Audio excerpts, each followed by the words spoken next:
সব ভালোবাসার গল্প একসাথে থেকে হয় না। কিছু গল্প তৈরি হয় দূরত্বের মাঝেও।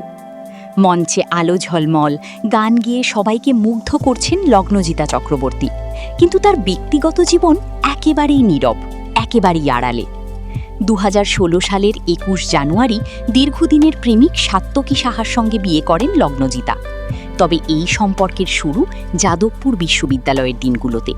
বন্ধুত্ব থেকে প্রেম, আর সেই প্রেম টিকেছিল টানা 8 বছর। দেখতে দেখতে কেটে গেছে 10 বছর, আর এই দীর্ঘ সময়ের অনেকটাই তারা থেকেছেন আলাদা। একজন তামিলনাড়ুতে নিজের কাজ নিয়ে ব্যস্ত, আর একজন কলকাতায় নিজের সঙ্গীত জগতে। সম্প্রতি নতুন বছরের শুরুতে সোশ্যাল মিডিয়ায় একটি পুরনো স্মৃতি তুলে ধরলেন লগ্নজিতা, প্রায় 10 বছর আগের এক বিশেষ মুহূর্ত। তবুও সম্পর্কটা আজও অটুট। দূরত্ব কি সত্যিই কিছু বদলাতে পারে, নাকি সত্যিকারের ভালোবাসা ঠিক এমনই হয়?